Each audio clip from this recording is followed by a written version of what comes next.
Hello friends, welcome to my YouTube channel. I am Diwakar and you are watching GS Tales. GS Tales के current affair special session में आपका बहुत बहुत स्वागत है। इसमें आपको पता चलेगा जैसे कि थंबनेल्स में काफ़ी कुछ मेंशन हुआ है, ठीक है। तो ये शॉर्ट फॉर्म उसका बता देता हूँ। वेपन लोकेटिंग रेडार, ठीक है, WLR जो है वेपन लोकेटिंग रेडार स्वाति इसको बोलते हैं। जल जीवन मिशन, स्वच्छ Bharat mission and Atal innovation mission, उसके साथ और भी तमाम इन्फॉर्मेशन है, फैक्चुअल इन्फॉर्मेशन है जो आपके एग्जाम के पॉइंट ऑफ व्यू से इंपॉर्टेंट हो सकती हैं। बाकी इसको हम थोड़ा डिटेल में डिस्कस करेंगे। सरबत खालसा है अमृतपाल सिंह की अगली चाल, ठीक है। इसमें तमाम चीज़ें, क्योंकि ये न्यूज़ में बना हुआ लगातार, ठीक है, अभी इनके ऊपर तमाम चीज़ें पिछले 1 महीने से ही चल रही हैं। इस वजह से हम इसको थोड़ा सा डिटेल में डिस्कस करेंगे और इसके बाद जो आपके एग्जाम के पॉइंट ऑफ व्यू से इंपॉर्टेंट इन्फॉर्मेशन होंगी उसको भी रिवील किया जाएगा। तो चलिए शुरू करते हैं, ठीक है। हाँ, लेकिन उससे पहले मेरा प्रयास अच्छा लगे तो ज़रूर मेरे चैनल को सब्सक्राइब करें नए हो तो, और वीडियो को लाइक करें, शेयर करें, ठीक है। कमेंट में बताएं कि क्या क्या अच्छा लगा, क्या क्या बुरा लगा और क्या क्या आप एक्सपेक्ट करते हैं इम्प्रूवमेंट के तौर पे। तो चलिए शुरू करते हैं। अमृतपाल सिंह लगातार न्यूज बने हुए हैं। इन्होंने अकाल तख्त के जत्थेदार से अपील की है कि सरबत खालसा को बुलाया जाए, सरबत खालसा की एक मीटिंग कराई जाए बैसाखी के दिन, जो कि अप्रैल 14 को पड़ता है, ठीक है। तो अब इसमें से 3-4 चीज़ें हैं, जैसे कि अकाल तख्त जत्थेदार क्या होता है, सरबत खालसा क्या होता है। तो मैं पहले बता दूं, अकाल तख्त होता है, अकाल का मतलब टाइमलेस, ठीक है, टाइमलेस इमोर्टल, जो मरेगा नहीं, समय से परे है। और तख्त का मतलब है सिंहासन, थ्रोन, ठीक है। तो एक ऐसा थ्रोन ऑफ इमोर्टल, अजय अमर सिंहासन, कुछ इस तरीके से। जत्थेदार का मतलब होता है करंट टाइम पे जो इसके चीफ हैं, जो इस पे बैठे हुए होते हैं, वो उनका मतलब उनकी बातें काफ़ी ज़्यादा सिख कम्युनिटी में सुनी जाती हैं, मानी जाती हैं, ठीक है। तो उनसे अमृतपाल सिंह ने कहा है कि सरबत खालसा बुलाई जाए बैसाखी के दिन। सरबत खालसा क्या होता है? सरबत खालसा सिख कम्युनिटी का एक स्पेशल गैदरिंग होता है। सरबत का मतलब होता है ऑल, खालसा का मतलब होता है गैदरिंग, ठीक है। तो सबको बुलाया जाता है, तो एक जो बहुत खास डिसीजन लिया जाता है सिख कम्युनिटी के हिसाब से उनके बारे में, उसके लिए सरबत खालसा 18वीं शताब्दी से बुलाया जा रहा है। 18वीं शताब्दी में अगर इसकी शुरुआत की बात किया जाए, ठीक है, तो कुल मिला के 1710-20 के आसपास जब मुग़लों का शासन हुआ करता था, उस टाइम मुग़ल चाहते थे कि सिख कम्युनिटी के जो लोग हैं उनके साथ कोऑपरेट करें, ठीक है, और उन्हीं में घुल मिल जाए। लेकिन सिखों को ये मंजूर नहीं था।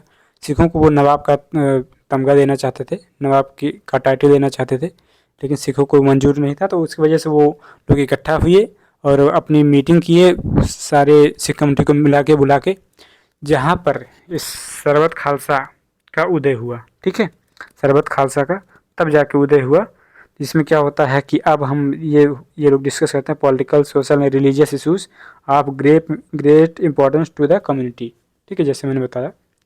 तो सरबत खालसा का उदय हुआ 18वीं शताब्दी के स्टार्टिंग में, ओके।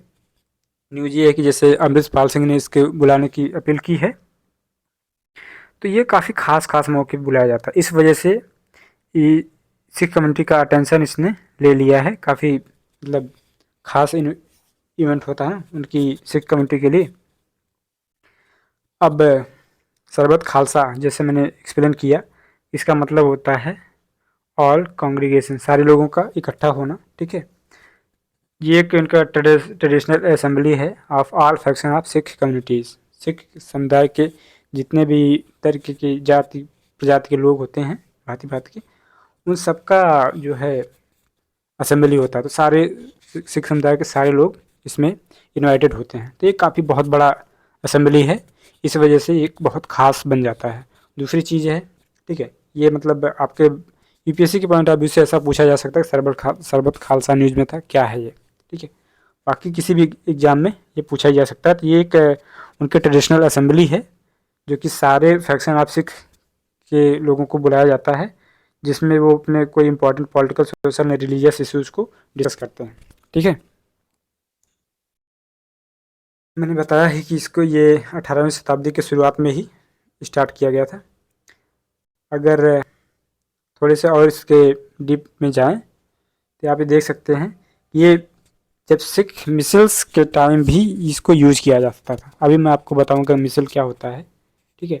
मिसल वो होता है 12, जैसे सिख जो किंगडम था, पंजाब किंगडम, पंजाब तो बाद में बना, पहले तो सिख साम्राज्य हुआ करता था। अगर सिख साम्राज्य को 12 भागों में बांटा जाए तो बराबर बराबर भाग नहीं हुआ करते थे, कोई छोटा बड़ा जैसे आज स्टेट होते हैं ना उस तरीके से, या डिस्ट्रिक्ट होते हैं एक स्टेट में, उस तरीके से मिसल हुआ करते थे।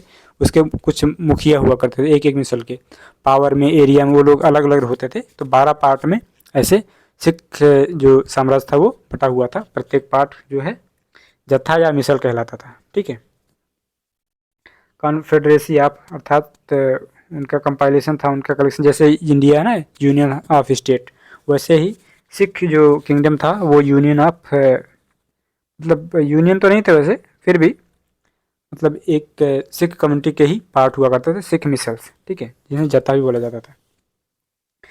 तो इन सारे सिख मिसल्स को मिला के जब महाराजा रणजीत सिंह ने 1799 में सिख किंगडम, सिख साम्राज्य की स्थापना की, तो उसके बाद से ये जो सरबत खालसा का इम्पोर्टेंस था वो काफ़ी हद तक कम हो गया। ऑब्वियस सी बात है, जब एक साम्राज्य विकसित हो गया, एक साम्राज्य का इस्टेब्लिशमेंट हो गया है, तो आप जो भी डिसीजन लेंगे, जो भी मतलब अपील करेंगे या कंप्लेंट करेंगे, वो वहाँ पर राजा रणजीत सिंह या वहाँ जो उस साम्राज्य से करिए। ठीक है, तो सरबत खालसा का इम्पोर्टेंस वहाँ से घट जाता है।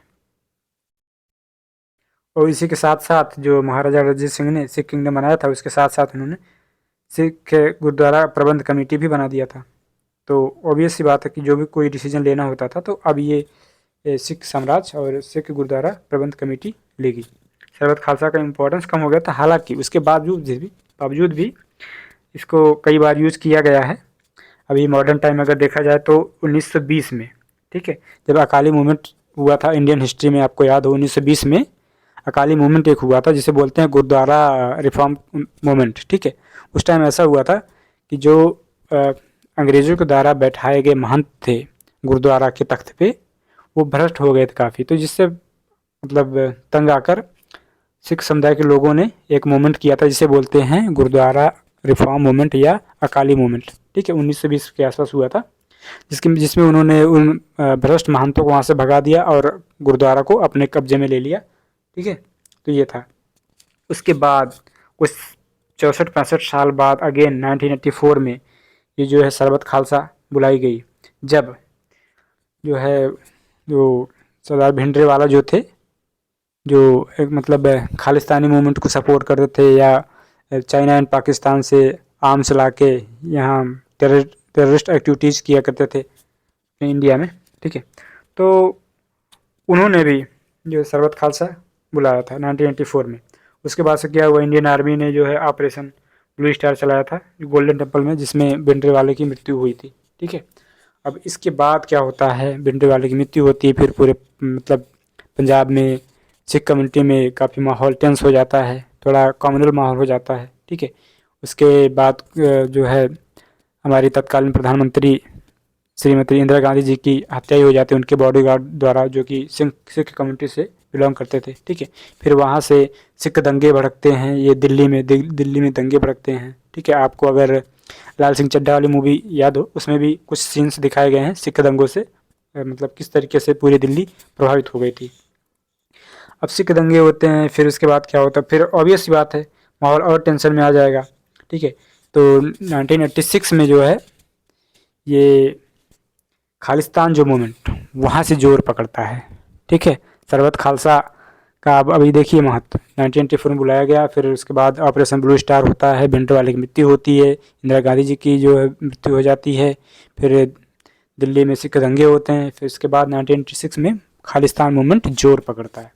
हालांकि खालिस्तान मूवमेंट जो है ना, अगर उसकी शुरुआत की बात की जाए तो एक थे जगजीत सिंह चौहान थे, इन्होंने इसके फाउंडर के रूप में इनको कहा जाता है खालिस्तान मूवमेंट के। ठीक है, और जो कि 1980 में ही इन्होंने सोचा था कि एक ऐसा खालिस्तान बने जो इंडियन सब कॉन्टिनेंट, अर्थात इंडिया का जो पंजाब है और पाकिस्तान का जो पंजाब है, दोनों को मिला के एक खालिस्तान एरिया बना जाए, स्वतंत्र, संप्रभु, ठीक है, फ्री एंड सोवरेन स्टेट बने, अर्थात ना तो इंडिया में रहे ना वो जो है पाकिस्तान में रहे। ठीक है, लेकिन जोर पकड़ता है ये तब जब इधर भिंडरावाले की मृत्यु होती है, ऑपरेशन ब्लू स्टार चलाया जाता है। ठीक है, फिर दिल्ली में सिख दंगे होते हैं, उसके बाद खालिस्तान मूवमेंट जो है 1986 में जोर पकड़ता है, फिर अलग अलग देशों में फैलता है। स्पेन में हो गया, यूके में हो गया, यूएस में हो गया, कनाडा में हो गया, इन सब जगहों से इनको फंडिंग मिलती है। ठीक है। और इंडिया में ये बैन है। खालिस्तान जो है, खालिस्तान लिबरेशन फोर्स करके, KLF करके एक संस्था है जो इसको सपोर्ट करती है। ठीक है। खालिस्तान मूवमेंट को, वो इंडिया में टेररिस्ट एक्टिविटी के चक्कर में टेररिस्ट ऑर्गेनाइजेशन माना जाता है, बैन है। ठीक है। ये चीज़ें आपको, ये सारी चीज़ें जो न्यूज़ में थी वो सब पता चल गई। अब थोड़ा सा हम बताना चाहेंगे कि जैसे जो तख्त है ना, अकाल तख्त के बारे में बात हुई, तो अकाल तख्त 5 प्रकार का तख्त होता है, जिसमें से अकाल तख्त पहला है, जिसको कि हरगोबिंद सिंह जी ने 1605 ईस्वी में, ठीक है, 1605 में हरगोबिंद सिंह ने स्टार्ट किया था। ठीक है। ये पहला है अकाल तख्त। अकाल तख्त मैंने बताया ही, वहाँ पे है आपका गोल्डन टेम्पल पे। ठीक है। अमृतसर में कुछ इस तरीके, ये आप जान सकते हैं, ये है अकाल तख्त एकदम, ये गोल्डन टेम्पल, उसके सामने ही ऐसे। ठीक है। तरीके से 5 ऐसे तख्त हैं। इसमें से एक पटना साहिब में भी है, बाकी ऐसे 3 और हैं। ठीक है। ये हो गया तख्त, मैंने बता दिया। उसके बाद मिसल को भी हम एक्सप्लेन कर चुके हैं। ठीक है। आपको बस इतना चीज़ और जानना चाहिए कि जो महाराजा रणजीत सिंह थे, ठीक है, जिन्होंने क्या बोलते हैं उसके, सिख साम्राज्य की स्थापना की। ठीक है। 1799 में वो जो है सुकर चकिया मिसल से बिलोंग करते थे। सुकर चकिया मिसल की स्थापना उनके दादाजी ने की थी। ठीक है। और हाँ, खालसा एंड खालसा पंथ। ठीक है। खालसा पंथ जो है 1699 में। ठीक है। देखिए, सिख साम्राज्य जो बना 1799 में, ओके, 1799 में राजा रणजीत सिंह के द्वारा। ठीक है। RRS। लेकिन 1699 में जो गुरु गोबिंद सिंह थे, 10वें गुरु, सिखों के 10वें गुरु गोबिंद सिंह, ठीक है, उन्होंने 1699 में खालसा पंथ की स्टार्टिंग की। खालसा का मतलब होता है एक पवित्र ऐसी कम्युनिटी जो सिख कम्युनिटी को सर्व करने के लिए रेडी हो। ठीक है। उसमें वो लोग जाते हैं तो उसका मेंबर बनते हैं, खालसा पंथ के मेंबर बनते हैं। उसके लिए उनको 5K वाली कंडीशन का फॉलो करना पड़ता है। 5K का मतलब होता है कच्छ, कड़ा, कंघा, केस एंड कृपाण, इसको धारण करना पड़ता है। ठीक है। तो गुरु गोबिंद सिंह जी ने ये चलाया था। आप अक्सर उसमें बॉर्डर मूवी में ये भी सुने हैं, या किसी भी ऐसे पंजाबी मूवी में अक्सर आप सुन सकते हैं, वाहे गुरु दा खालसा वाहे गुरु दी फतेह। ठीक है। तो खालसा एक पवित्र चीज़ है उनके लिए, पवित्र संगठन है, जो कि उनकी लोकल आर्मी के रूप में भी यूज होती थी। आर्मी का अगर आपको थोड़ा सा रिलेवेंस बताएं, जैसे एक उनके बारे में एक बड़ी फेमस लाइन, बहुत जोशीली लाइन फेमस है ना, चिड़िया नाल में बाज तुड़ावा और कीदड़ ता मैं शेर बनावा, 1.25 लाख नू एक लड़ावा, ता गोबिंद सिंह नाम कहावा। इसका मतलब तो ऐसे बहुत क्लियर है। ठीक है। चिड़िया से बाज को उड़ाएं और गीदड़ को शेर बना दें, 1.25 लाख से एक को भिड़ा दें, एक से लड़ाई करा दें, तब जाके गुरु गोबिंद सिंह नाम कहलाते हैं। तो ये सारी चीज़ें हैं। खालसा पंथ की स्थापना गुरु गोबिंद सिंह जी ने 1699 में की थी। ठीक है। और उसके बाद जाके 100 साल बाद 1799 में राजा रणजीत सिंह ने सिख साम्राज्य की स्थापना की। और एक चीज़ और अगर यहाँ पे देखा जाए तो 1605 में जो पहला तख्त था, अकाल तख्त, ठीक है, अकाल तख्त, उसकी स्थापना की थी क्या नाम था, हरगोबिंद सिंह, गुरु हरगोबिंद सिंह। ठीक है। HGS। तो ये सारी चीज़ें थी। आई थिंक हाँ, सुकर चकिया मिसल से बिलोंग करते थे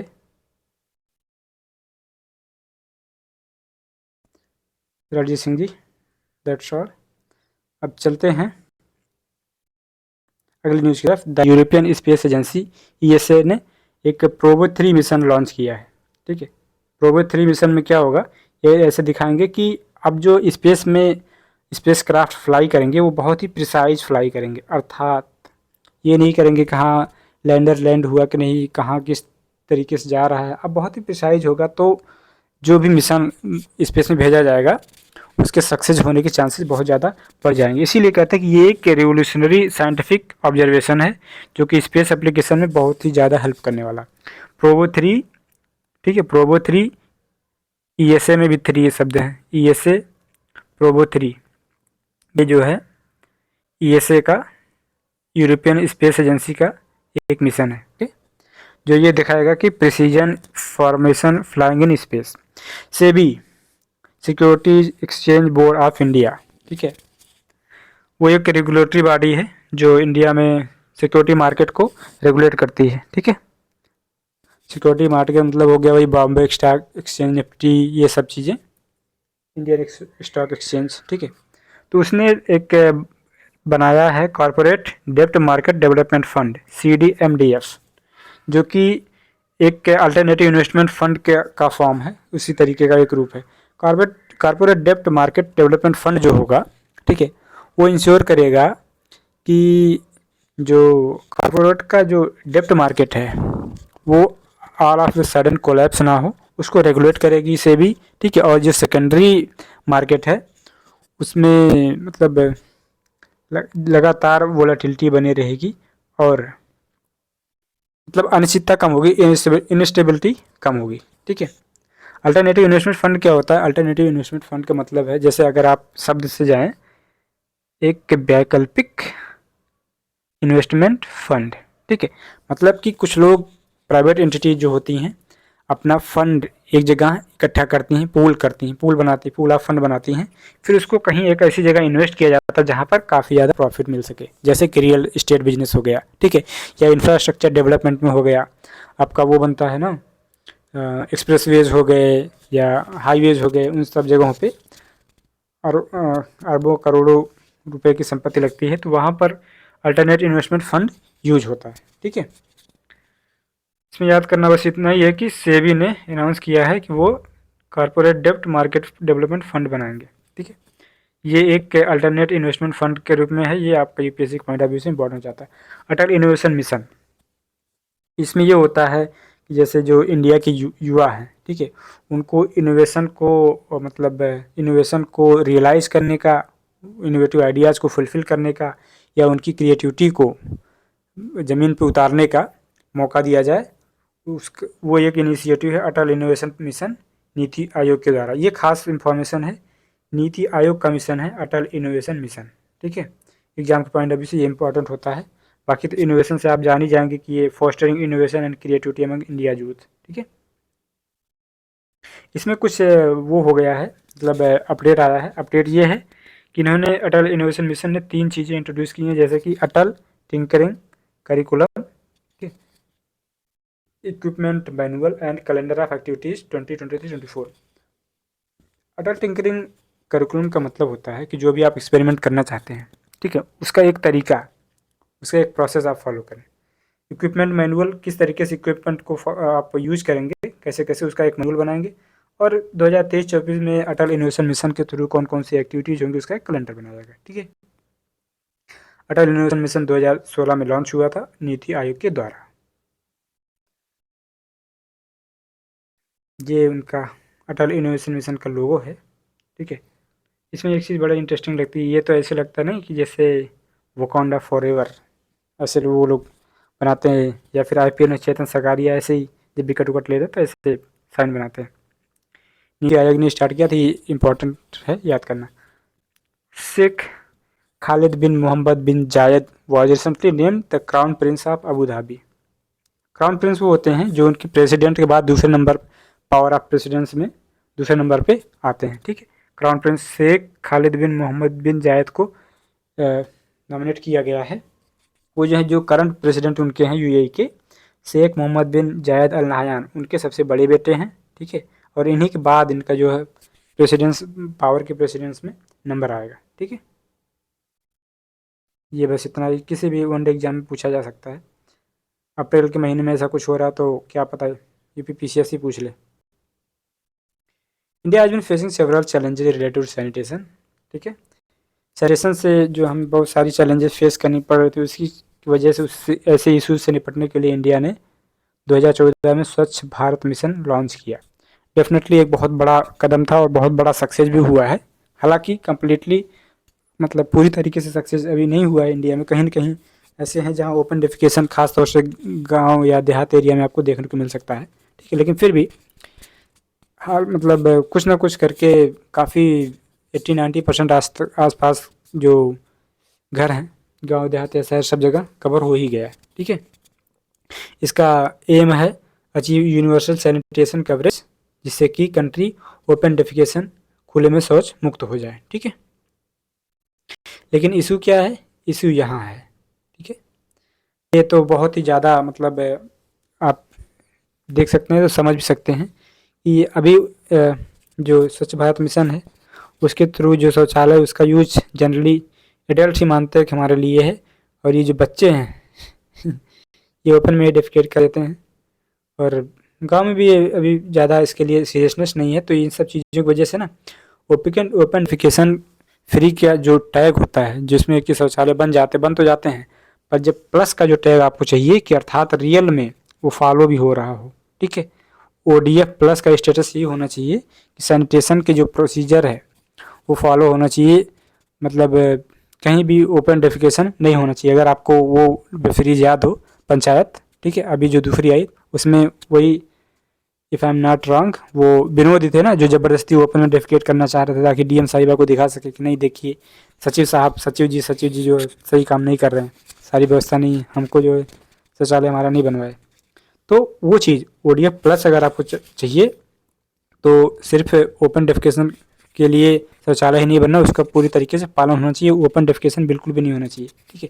तो 2024 तक का ये इनका एम है। ये नया अपडेट आप देख लीजिए, ये UPPCS के लिए इंपॉर्टेंट हो जाता है कि 50,000 गाँवों को इंडिया में open defecation free plus status लाना है, ठीक है, प्लस स्टेटस दिलाना है 50,000 गाँव 2024 तक, ठीक है। ये 2024 डेट 50,000 विलेज भी क्या पता UPPCS पूछ सकता है, ठीक है। ODF फ्री, ODF में ही नहीं ODF प्लस का अंतर आपको समझ में आ गया होगा। फ्री में होता है कि बस बनवा दिए, ठीक है, बन गया सब जगह बन गया, लेकिन उसका प्रॉपर यूज हो, ठीक है। तो जो कि गांव में अभी भी उतना मतलब है काफ़ी हद तक, लेकिन उतना नहीं है। उससे भी ज़्यादा इंपॉर्टेंट न्यूज़ क्या है इन्फॉर्मेशन, तेलंगाना, तमिलनाडु एंड कर्नाटका, ये 3 ऐसे स्टेट हैं जो पूरा स्टेट ही ODF प्लस स्टेटस पा चुका है, ठीक है। ODF प्लस स्टेटस ये तीनों स्टेट पा चुके हैं, तेलंगाना, तमिलनाडु एंड कर्नाटक, इनको ODF प्लस का स्टेटस मिल चुका है। सिर्फ 3 स्टेट ही हैं इंडिया में। तो जनरली अगर आपको नहीं पता होता तो जहाँ तक मेरा ख्याल है कि आप आंसर गलत ही लगाते हैं, लेकिन अब आपको पता होना चाहिए तेलंगाना, तमिलनाडु और कर्नाटक ये तीनों सटे हुए ऐसे स्टेट हैं ये जो है ODF प्लस स्टेटस पा चुके हैं, बाकी अभी और प्रयास में लगे हैं। साथ ही साथ आपको जानना चाहिए जल जीवन मिशन जो कि ये चल रहा है ना गांव-गांव में, सड़क के बीच में खुदाई चल रही है, फिर पाइप के थ्रू आपको वाटर एंड पीने का पानी दिया जाएगा, ठीक है। उसमें क्या होगा, गांव में एक मतलब ऐसा वाटर स्टोरेज का इंफ्रास्ट्रक्चर बनाया जाएगा जिसमें कि हाउस होल्ड को हर एक गाँव को पाइप के थ्रू पानी पहुँचाया जाएगा। उसका जो टारगेट ईयर है ये इंपॉर्टेंट हो जाता है, टारगेट ईयर 2024। खास तौर से ये जानना चाहिए आपको जल जीवन mission rural parts of the country के लिए है, रूरल एरिया ग्रामीण एरिया के लिए है। ये इंपॉर्टेंट पॉइंट हो जाता है आपका किसी भी एग्जाम के लिए, ठीक है। जल शक्ति मिनिस्टर जो हैं वो गजेंद्र सिंह शेखावत जी हैं। अब इसमें थोड़ा एक अच्छा स्लाइड हमें मिला, पाइप वाटर थ्रू सप्लाई 2024 तक करना है रूरल हाउस होल्ड में, ठीक है। और डिमांड एंड सप्लाई बेस पे ये काम करेगा, ठीक है, लोकल लेवल पे। इसमें सेंट्रल एंड स्टेट गवर्नमेंट मिलकर काम करेंगे, उनकी कई स्कीम्स कन्वर्ज होंगी। एंड साथ ही साथ इसमें क्या लोकल लेवल पे इंफ्रास्ट्रक्चर बनेगा जिसमें कि रेन वाटर हार्वेस्टिंग होगी, पानी के मतलब बारिश का पानी इकट्ठा किया जाएगा जिससे ग्राउंड वाटर रिचार्ज होगा। और जो है और जो वेस्ट वाटर होगा हर एक हाउस होल्ड का घरेलू वेस्ट वाटर उसको स्टोर करके उसको मैनेज करके उसको रीयूज किया जाएगा, एग्रीकल्चर वगैरह में काम में लिया जाएगा, ठीक है। अगली जो न्यूज़ है वेपन लोकेटिंग रडार, उसको बोला गया है स्वाति। ये है weapon locating radars. Weapon locating radars का मतलब होता है कि जैसे हमारे जो बॉर्डर एरियाज़ में है, जो बॉर्डर के दुश्मन बॉर्डर है वहाँ से जो भी मिसाइल्स वगैरह या और भी कोई ऐसे एम्यूनिशंस वगैरह अगर अपनी इंडिया की तरफ आते हैं तो उनको लोकेट करने के लिए ऐसा एक रडार बनाया गया है जिसको स्वाति बोला गया, ठीक है, स्वाति इसका नाम दिया गया। स्वाति जो है 30 से 40 किलोमीटर के रेंज में जो भी मिसाइल्स वगैरह आ रही होंगी, एयरक्राफ्ट वगैरह आ रहे होंगे, उनको जो है लोकेट कर लेगा जल्दी से, जिसकी वजह से काउंटर अटैक या काउंटर अपने स्टेप्स लिए जा सकते हैं इंडियन आर्मी के द्वारा, ठीक है, उसको काउंटर करने के लिए। ये एक मोबाइल आर्टिलरी लोकेटिंग फेज्ड अरे रडार है। इसका मतलब होता है, मतलब चारपहिया पे चलेगा, कभी यहाँ तो कभी वहाँ, जहाँ पे आप यूज़ करना चाहें इसको मूव कर सकते हैं, ठीक है। डिफेंस मिनिस्ट्री ऑफ डिफेंस के अंतर्गत आया। भारत इलेक्ट्रॉनिक्स लिमिटेड को इसको बनाने के लिए 990 रुपये का 990 करोड़ रुपये का ऑर्डर दिया गया है। ये है, कुछ इस तरीके से दिखता है आपका वेपन लोकेटिंग रडार स्वाति, ठीक है। ये है, ये आई थिंक ये इसका जो है वो है रडार है, मतलब यहाँ से अगर कुछ आ रहा होगा तो वो उसको कैच कर लेगा, लोकेट कर देगा, ठीक है, कोई मिसाइल लगा। आरबीआई ने कैंसिल कर दिया है सेवा विकास बैंक का सेवा विकास कोऑपरेटिव बैंक का लाइसेंस, ठीक है। कारण बताया गया है कि उनके पास पर्याप्त पूंजी नहीं थी, नॉट एडिक्वेट कैपिटल, और आगे फ्यूचर में उनकी अर्निंग का प्रोस्पेक्ट क्या है वो भी बहुत पर्याप्त नहीं था, ठीक है। तो आरबीआई ने इनकी सेवा को एक्सेप्ट नहीं किया, विकास नहीं कर पा रहे थे, और इसलिए आरबीआई इनके साथ कोऑपरेट नहीं कर रही है, ठीक है। सेवा विकास कोऑपरेटिव बैंक का ये जो लाइसेंस था वो छीन गया है, आरबीआई ने छीन लिया। इसकी सेवा से खुश नहीं थी, लग रहा कि ये विकास नहीं कर रहे थे, जिसकी वजह से आरबीआई ने कोऑपरेट नहीं किया, ओके। गरुड़ शक्ति इंडिया और इंडोनेशिया के बीच में मिलिट्री एक्सरसाइज होती है। 2022 का जो संस्करण था एडिशन वो इंडोनेशिया में हुआ। इसको मैंने अपने प्रीवियस वीडियोस में बताया कि इसको आप कैसे थोड़ा सा तिकड़म लगा के याद कर सकते हैं। किसी को तिकड़म याद हो तो ज़रूर बताएं। World blockchain summit Atlantis Dubai, blockchain से रिलेटेड एक समिट हुई दुबई में हुई, इसलिए हमने कहा इसको अपने इंफॉर्मेशंस में रखते हैं, क्या पता किसी में पूछा जा सकता है, ठीक है। World blockchain summit Atlantis Dubai में, ऐसी कुछ खास जो टेक्नोलॉजी वाली जनरली होती हैं ना समिट्स मीटिंग्स, दुबई में ही होती हैं। जॉन मैकफॉल, ये एक 41 साल के ब्रिटिश सिटीजन हैं, ठीक है, उनका नाम जॉन मैकफॉल है। उन्हें यूरोपियन स्पेस एजेंसी ने स्पेस में भेजने का निर्णय लिया है। तो कौन सी खास न्यूज़ हो गई है, ऐसे बहुत लोग जा रहे हैं। बात यह है कि ये इन्होंने 19 साल की अवस्था में अपना एक पैर खो दिया था, राइट पैर खो दिया था, ठीक है, एक्सीडेंट में। उसके बाद भी ये पैरा ओलंपिक्स में पार्टिसिपेट किए। तो इनके प्रयास को सराहने के लिए पहले ऐसे डिसेबल्ड पर्सन, ठीक है, दिव्यांगजन, जिन्हें कि यूरोपियन स्पेस एजेंसी ने स्पेस में भेजने का निर्णय लिया है, ठीक है, इसलिए ये इम्पोर्टेंट हो जाता है। That's all from this session. ऐसा करता हूँ इस बार वीडियो थोड़ा छोटा होगा और आपको इंटरेस्टिंग लगा होगा, कुछ चीज़ें मज़ा आया होगा सुनने में।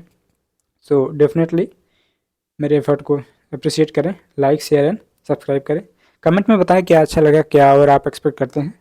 थैंक यू, नमस्कार, जय हिंद। मिलते हैं अगले सेशन में।